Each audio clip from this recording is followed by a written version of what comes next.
Welcome, everyone. There's no relenting for Israel as it continues its ground and air assault on Gaza. According to the Israeli Defense Forces, more than 100 targets were struck across Gaza overnight into Friday, particularly in Bureij in central Gaza and in Khan Yunis further south. The Palestinian Red Crescent Society reported shelling close to its headquarters in Khan Yunis, adding that artillery shelling has resumed in the vicinity of Al Amal Hospital. The immediate vicinity of Al Amal has been seen several strikes in recent days, one of which 5 people were killed. Meanwhile, Israeli Defense Minister Yoav Gallant has outlined plans for the future of Gaza governance post-war. According to the 3-page document titled "The Day After," once the Israel-Hamas war is over, there would be limited Palestinian role in the territory.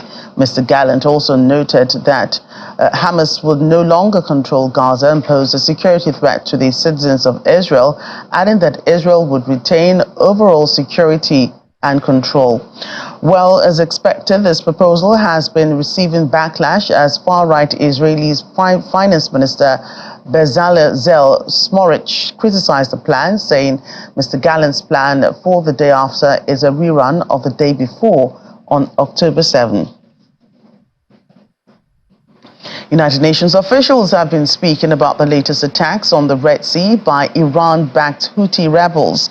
Speaking at the Security Council headquarters in New York, Russian permanent representative to the UN, Vasily Nebenzia, claimed that Houthi attacks on ships in the Red Sea were a direct projection of the violence in Gaza.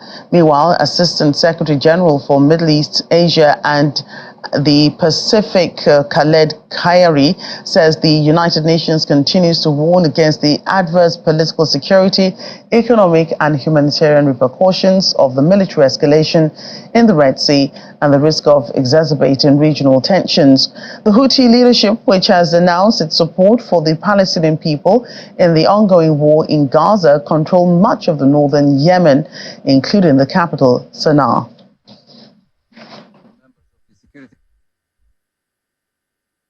The United Nations continue to warn against the adverse political, security, economic and humanitarian repercussions of military escalation in the Red Sea and the risk of exacerbating regional tensions.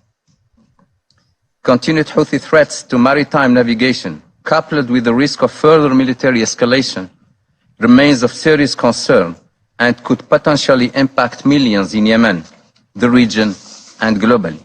We reaffirm the importance of ensuring safety and security of maritime navigation in the region.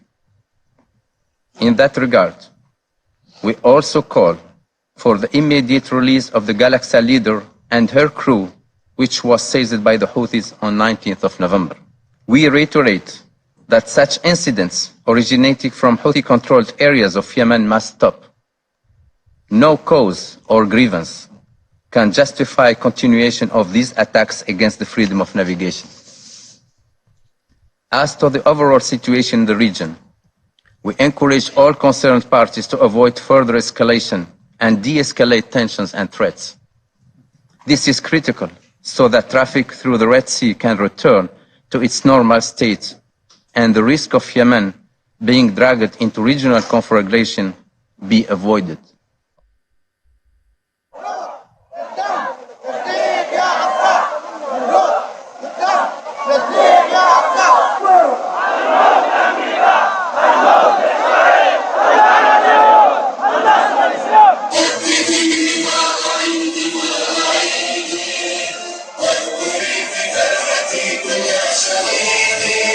Meanwhile, thousands gathered in the Yemeni city of Hodeidah on the Red Sea coast after the United States and other Western countries warned of consequences following recent Houthi attacks on the Red Sea. The demonstration, tagged "The Blood of the Free is on the Path to Victory," included several military leaders as well as protesters with flags, placards, and opposing an international intervention. Many shipping firms have paused operations in the Red Sea following attacks by Houthi forces from Yemen. Houthi militants stated in November 2023 that ships heading to Israel would be targeted, warning companies against dealing with the country and saying that the action was a response to Israel's military intervention in Gaza.